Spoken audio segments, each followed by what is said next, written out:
sure Jesus would find a way to get through as well. We good? Who's that? That's us. Is that That's us? Robert Schaefer. I'm gonna. You want me to mute everybody? Yeah, that's here. I can do it. Okay. Oh, there's another Andrew.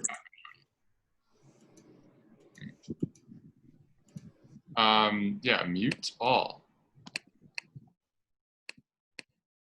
Okay, I think everyone is muted but me. Well, good to see you all again.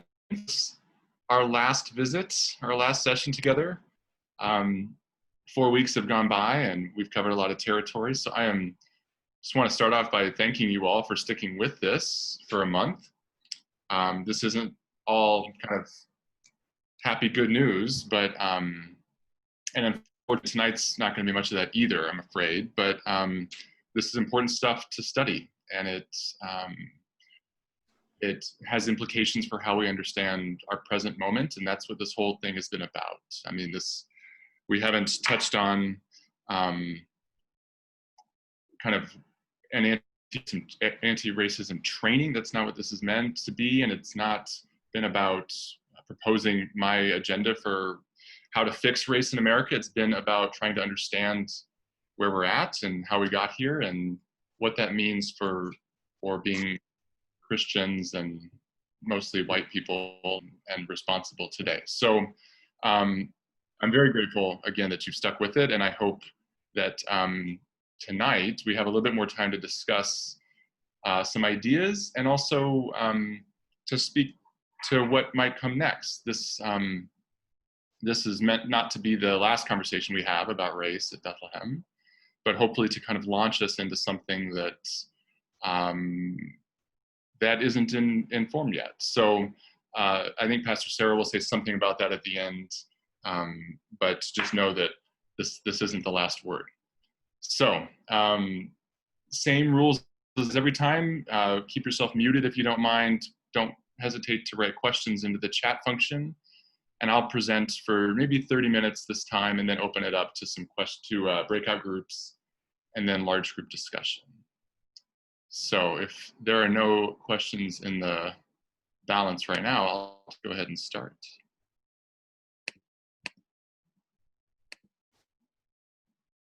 Okay, you should see my screen. Coming to terms with race.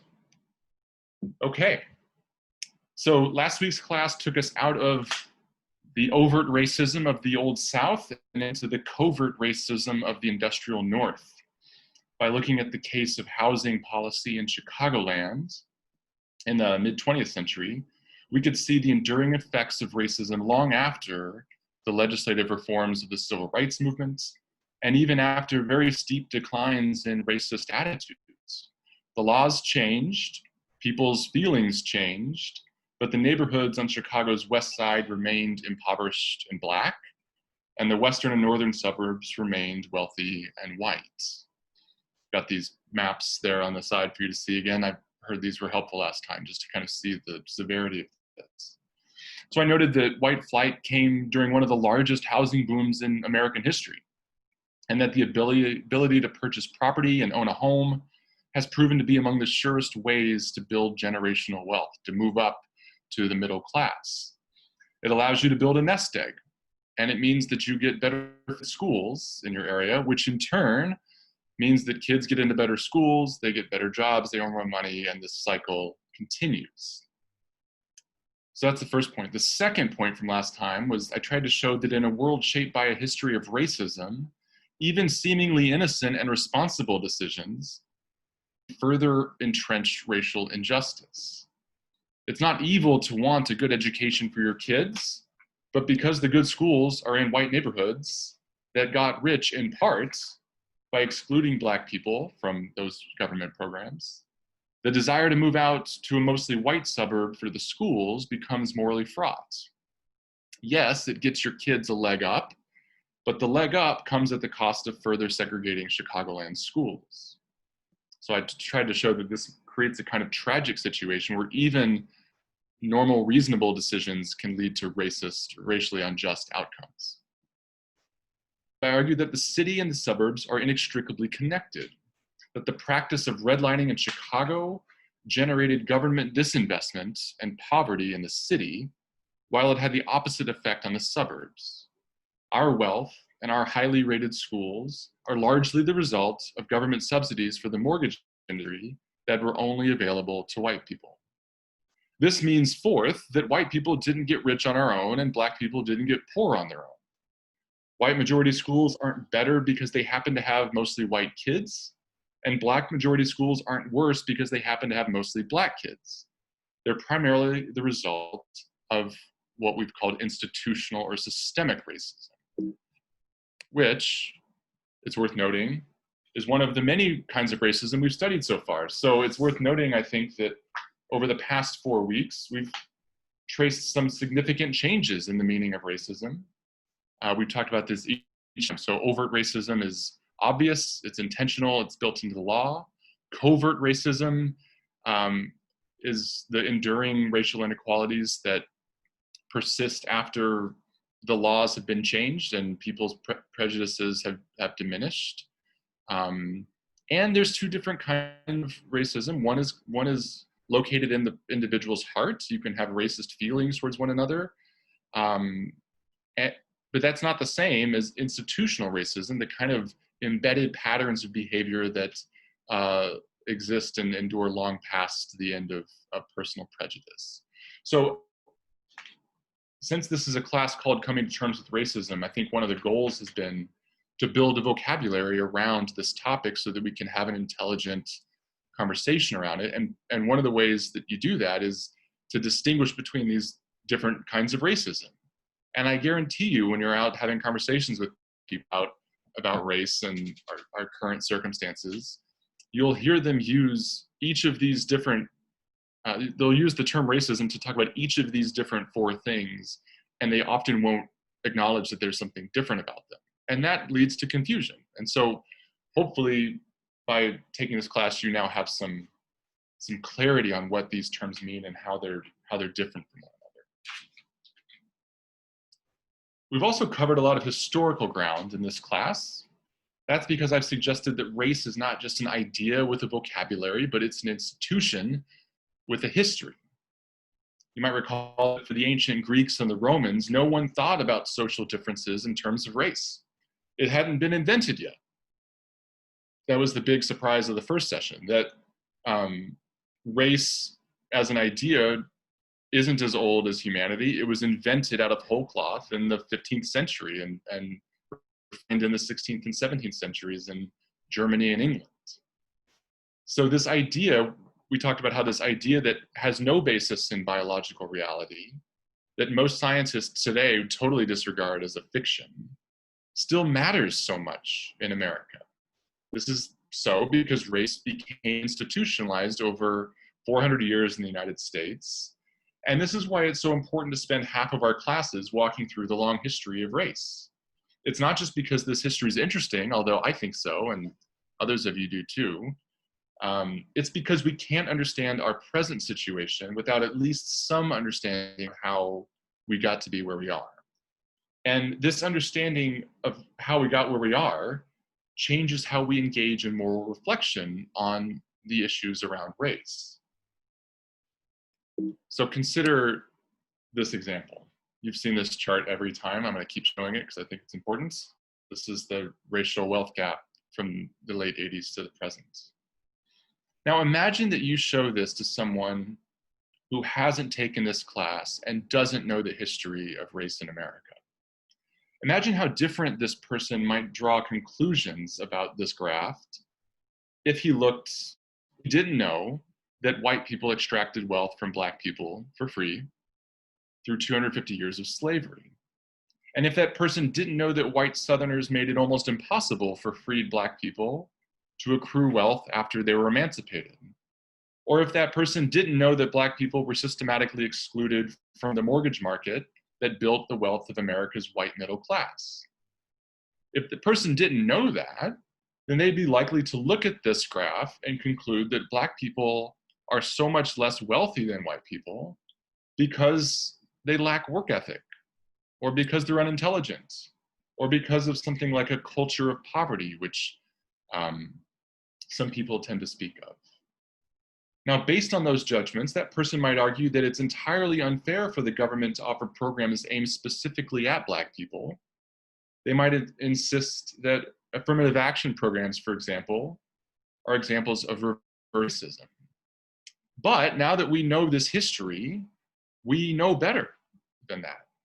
The clearest and most coherent way to explain the enduring racial inequalities in America is to trace out these historical and enduring practices of discrimination.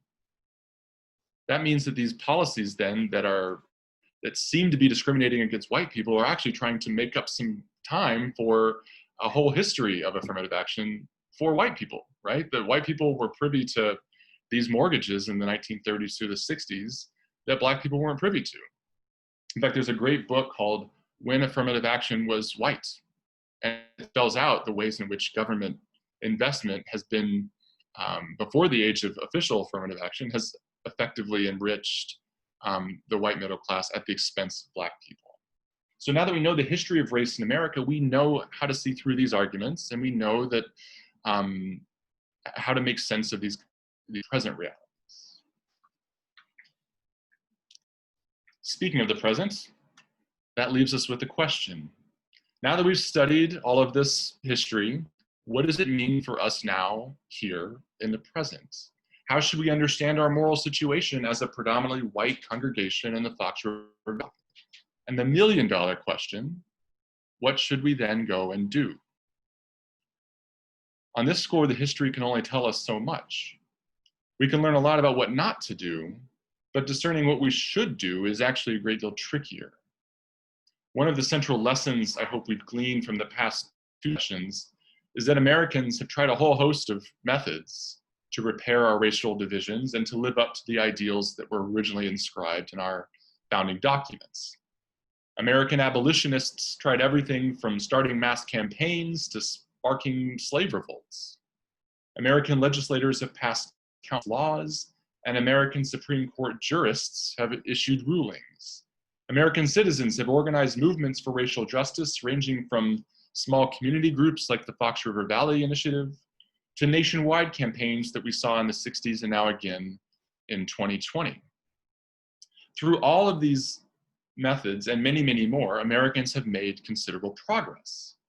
And yet it must also be said that the question I posed in our second class about what American redemption might look like remains very much open. This is so because for all the progress we Americans have made, other Americans have taken great pains to undercut that progress. This back and forth between racial progress and racial backlash used to be much clearer. When the bad guys wore white robes and burned crosses, it was obvious who was for progress and who was for backlash. But since racism has gone largely underground in the mid-20th century, since the forces promoting segregation and inequality require statistics and analysis and maps and charts to be identified, it's become more difficult to figure out how to get on the right side of history. In fact, I think this line between progress and backlash gets even murkier as it gets closer to home. You see, the story I've been telling so far has been the story of an evil that began in a land far, far away and in the very distant historical past, and each week it has become increasingly close to home. From the original idea of race in medieval Spain, to the cotton plantations in the Mississippi Delta, to Jim Crow segregation in the South, to racist housing in Chicagoland, this evil has outlived its purpose, changed forms, and even crept into our neighborhoods and bank accounts. But tonight, I want to direct our attention closer to that. I want to explore the relatively recent scientific discovery that as many as 70% of Americans exhibit racial bias, even though they don't know they have it. These biases are unconscious. They lie below the surface of our minds, even though we think we're acting in a perfectly fair and just manner. Furthermore, these biases are stimulated automatically, so quickly, in fact, that we cannot control them once they've been triggered. So tonight I want to talk about implicit bias, and this is more research I've done for my dissertation, which addresses this from a Christian perspective. So it's here in the depth of our very souls that we find perhaps the most insidious remnants of the evil we've been studying for the past 4 weeks. It's there in the innermost recesses of our hearts and minds that we find the same movement between progress and backlash. It runs through our history and our neighborhoods and even ourselves. And yet, I'm going to try to convince you that it's precisely when we come to terms with this unnerving truth that we might also begin to glimpse a surprising and gracious freedom that gives us reason yet to hope. So tonight, our concluding class is called Evil Lies Close at Hand, America's Original Sin and Christian Responsibility. So as I've noted in our first session, race is one of the first things we notice when we encounter one another. Social psychologists have discovered that we categorize people according to their race in the first 100 milliseconds of perception. That means we know a person's race before we know what their gender is. It's so fast that even if you went through life trying your best not to see color, to live a colorblind existence, you will have already seen it. It will have already registered and been encoded in your brain. I mentioned this on the first time too, but it bears repeating. Despite prominent myths that our kids are colorblind, studies show that infants as young as 6 months old have shown to non-verbally categorize people by their race.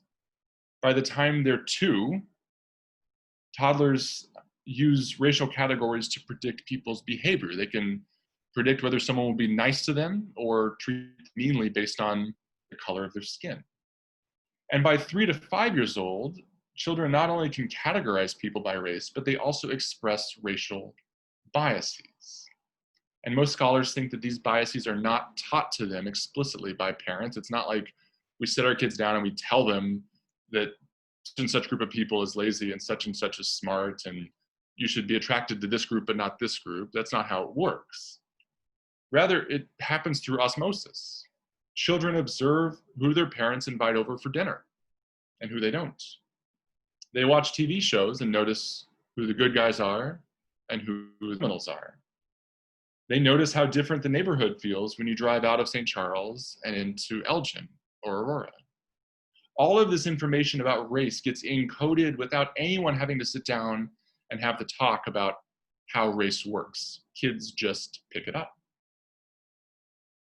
Unfortunately, so do we. Implicit racial biases are racially biased behaviors and judgments that we commit without knowing it and that we cannot directly control. These biases are unintentional. They're triggered automatically by stimuli in the environment. And that means that we can, and frequently do, act in racially discriminatory ways, even though we don't choose to do so. In these instances, it's not that we decide to make a racist judgment, it's that we do it automatically. It's encoded in our social perception. Further, when these implicit biases get triggered, we don't know it. So they happen below the level of consciousness, so that the only way to reveal that we even have them is to take these tests that you can take online that reveal them. And we'll talk about those in a moment.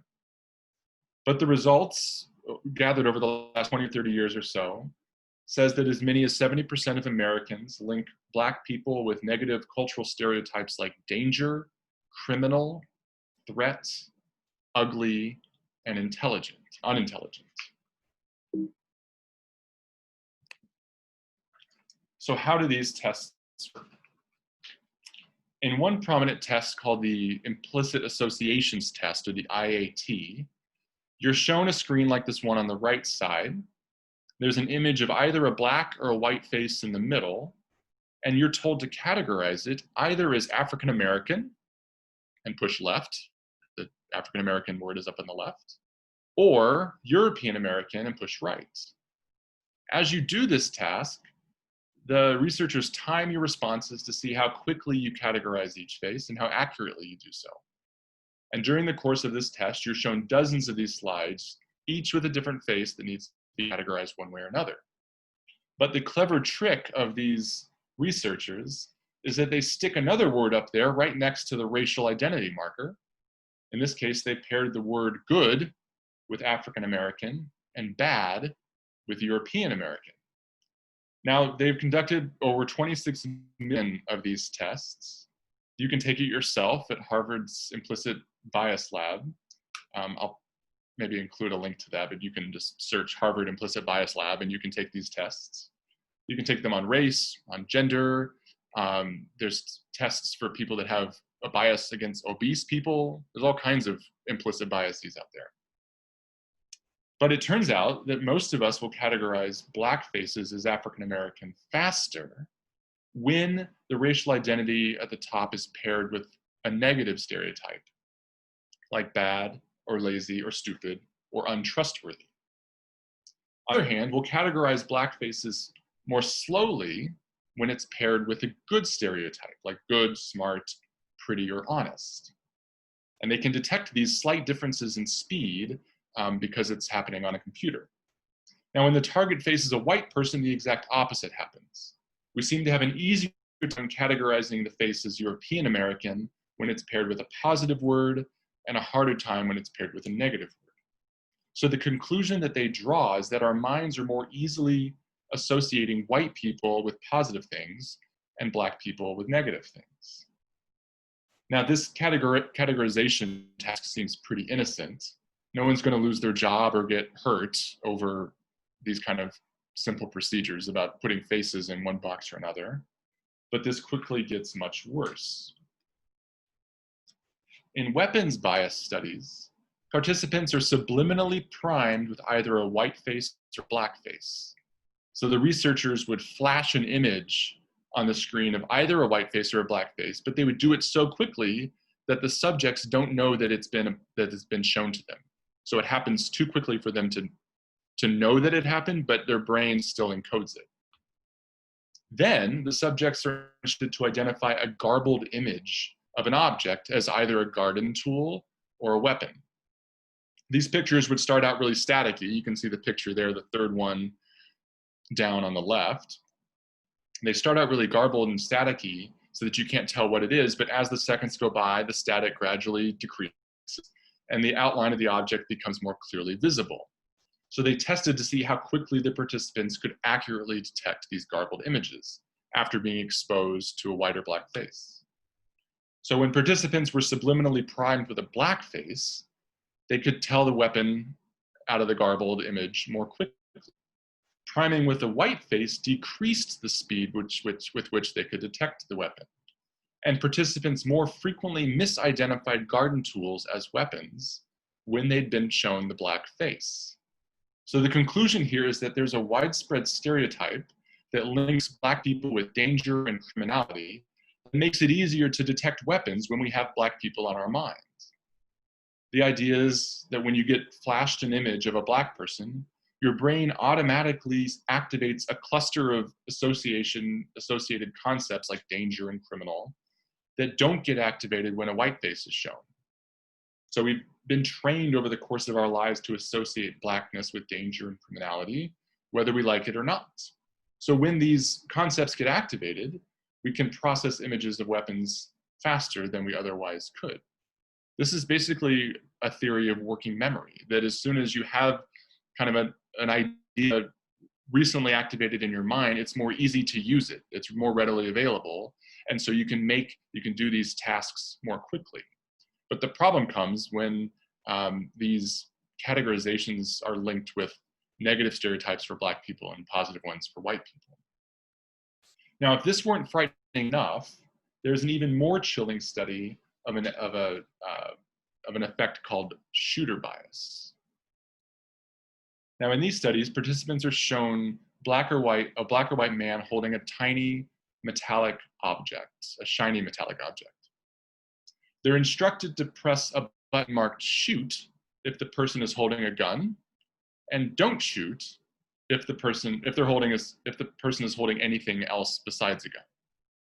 Now, in slides when the target was holding a gun, participants pressed shoot more quickly when the person was Black than when he was white. And in slides where the target was not holding a gun, the subjects pressed "don't shoot" more quickly when he was white than when he was black. So the judgment here is that this widespread stereotype of black people as dangerous and criminal not only inclines us to see weapons even when they're not there, but it also seems to be the case that when we're in a position to make a split-second life and death decision, these biases can lead to unarmed black men getting shot more quickly and easily than unarmed white men. So this clearly has, it's kind of charged because this is a charged political issue at this time. There's lots of debates about whether police shooting unarmed black men is a case of a few bad apples, that there's just a couple of racist cops out there and that they end up taking out their racism on unarmed black men, or whether this is a systemic problem. And so these studies show that even if there are some bad cops who do want to go out and hurt black people, that could be, but a very significant proportion of the US population is prone to make similar mistakes based on these studies. So this isn't to excuse police brutality, but it is to make clear that the biases that show up in our police officers are not limited to the police. In fact, there have been other studies that show police officers are a little better at correcting for these biases than the average population, but we all still have it. And in this case of shooter bias, both black and white people show similar levels of shooter bias. So it's not just white people that shoot black people more quickly in these exercises, it's both. And that the idea is that we're all exposed to the same stereotypes. And so we've all internalized them, whether we like it or not. And so our behaviors are similar. Now, weapons and shooter bias indicate some of the most severe consequences of implicit bias. They can mean the difference between life and death. But studies have shown implicit bias to be at work in a whole host of situations of varying importance. So in music auditions, one study studied how orchestra auditions are conducted. And when they began to be conducted blindly, that is, when the performer who was auditioning was put behind a curtain so you couldn't tell whether it was a man or a woman, and when the stage was lined with carpet so you couldn't hear whether the person was wearing high heels or not, that all of a sudden more women started getting selected to play in symphony orchestras by a significant proportion. In hiring practices, I mentioned this at the very first meeting, one study sent out resumes that were identical, except that they had black sounding names or white sounding names. And the white sounding names, even though they had the same qualifications, got 50% more callbacks than the black sounding names. This shows up in doctors prescribing pain medicine. So one analysis of several studies showed that doctors prescribe about 40% less pain medicine to black patients than they do to white patients. And for Hispanic people, it's about 25% less than white people. So there's some sort of inhibition they infer from doctors prescribing pain medication to people of color. And then last but not least, grading. This is one that I think about a lot as someone who does a lot of grading, that even teachers who are committed to being racial egalitarians still end up grading black students more harshly than white ones. And they presume that this has to do with an implicit bias that links black people with unintelligence, which has been shown time and time again. So in each of these cases, the troubling part, again, is the people who discriminate on the basis of sex or race don't mean to, and they don't know they're doing it. They think they're being objective and fair, but in reality, those judgments are twisted by implicit biases that they've just absorbed by living in the world. This means that figuring out what to do about enduring racial inequalities in America has gotten even harder. It's one thing when the bad guys were using fire hoses and canines and billy clubs to beat up peaceful protesters at the Edmund Pettus Bridge in Selma. If you want to be one of the good guys in that world, try not to be a violent bigot, like the people that were sicking dogs on these black activists.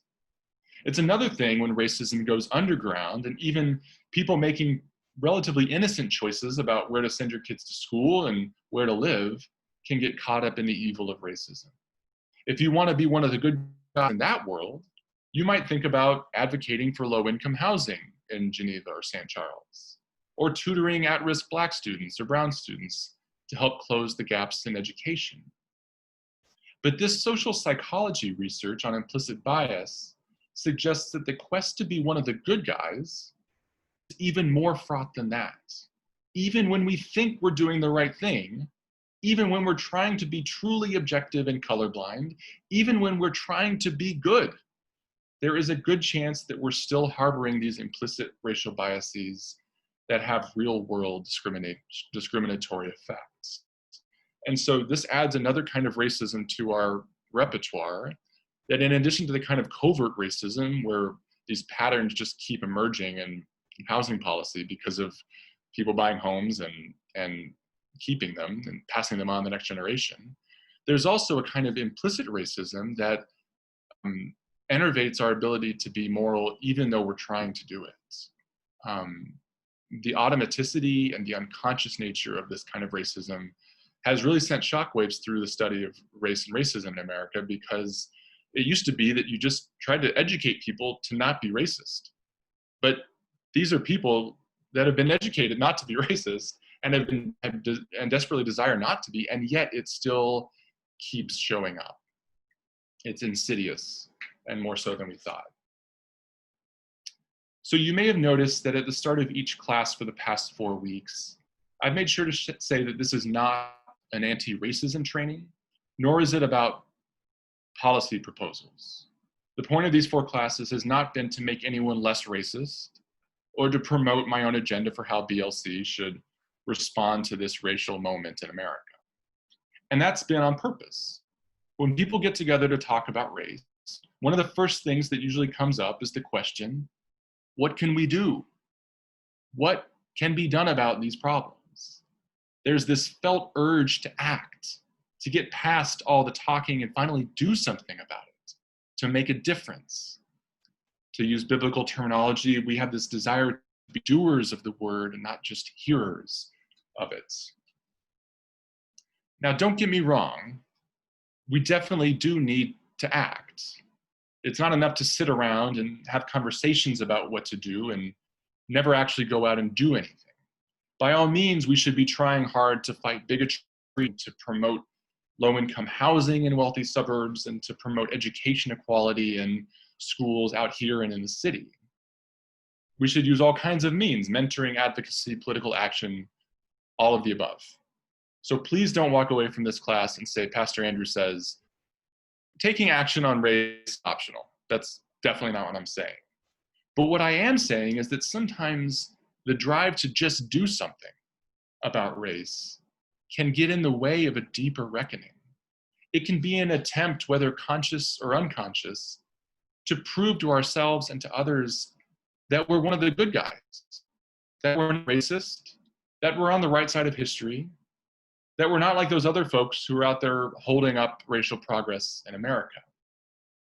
This is especially true for white people, and I speak as one of those, who deep down kind of knows that there's something awful lurking in our history that hasn't really been resolved in any meaningful way and that keeps things going the way they are.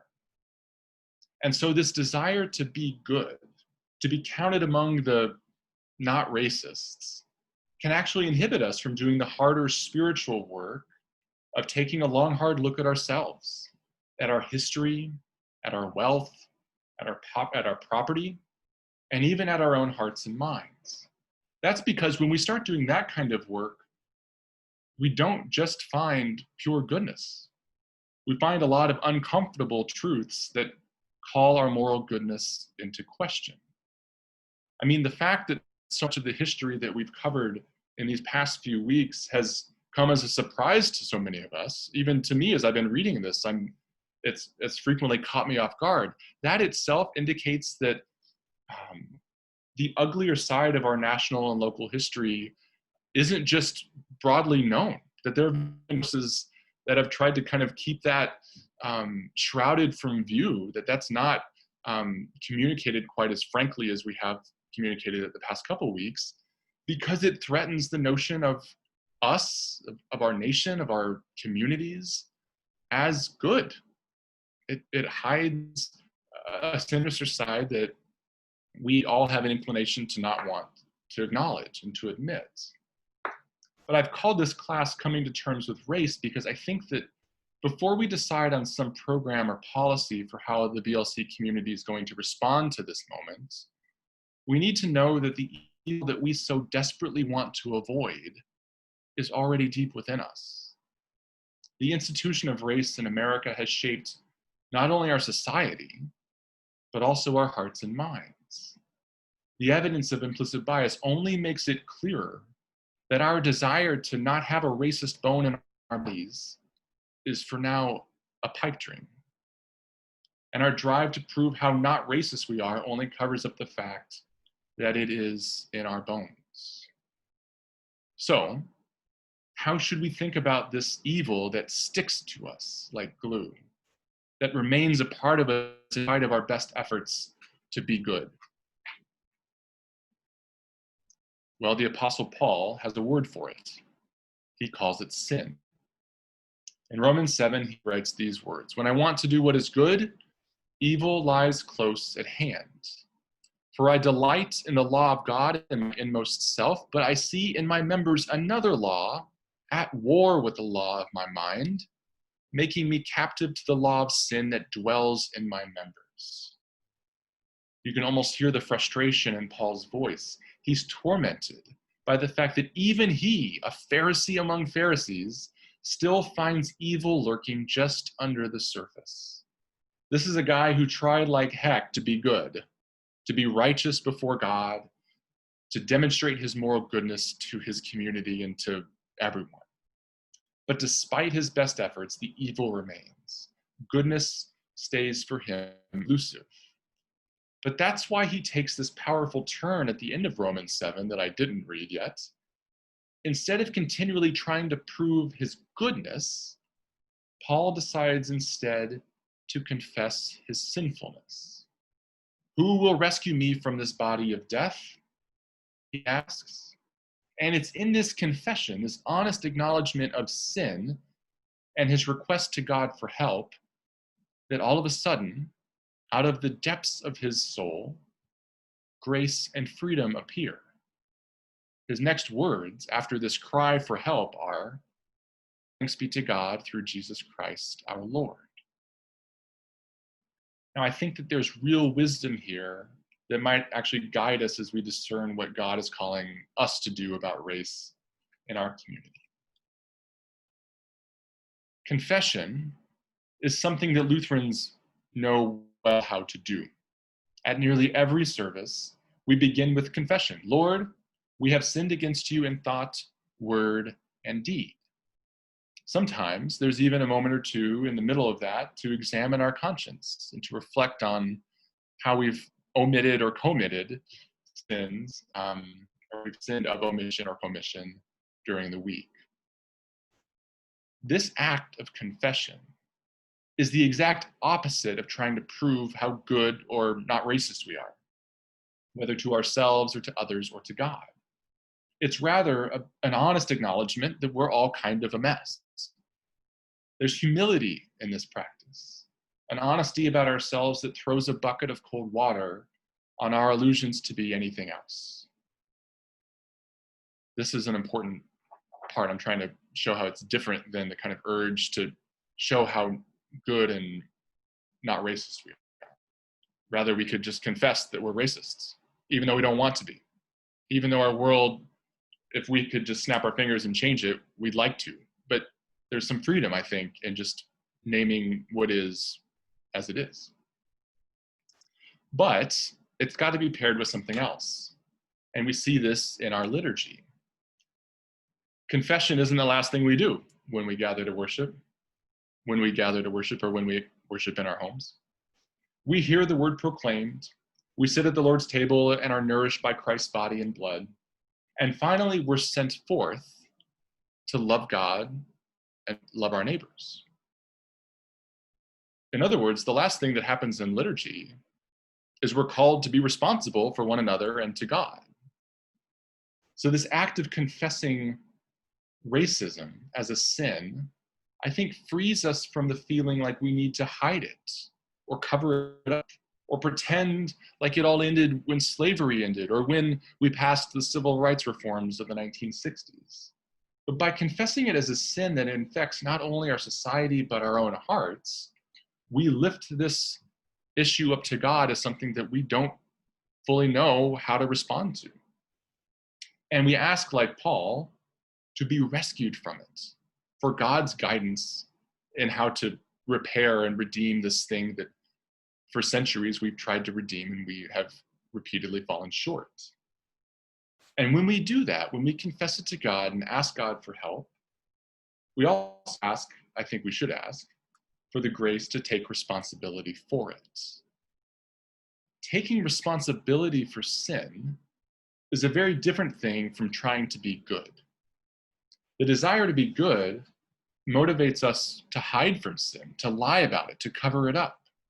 But responsibility requires that we actually inspect our sin and evaluate it and examine ourselves and then take responsibility for the harm that we've caused or that has been caused in our name. Responsibility requires that we acknowledge sin for what it is, that we confess it, and that we ask God for the wisdom and the strength to know how to love those who are suffering because we have sinned. It's also useful to think about this in terms of original sin, as I've said several times, that chattel slavery is not something any of us did, right? Even if our forefathers or foremothers or great-great-great-grandfathers didn't do it, we inherit a world that has been marked by it.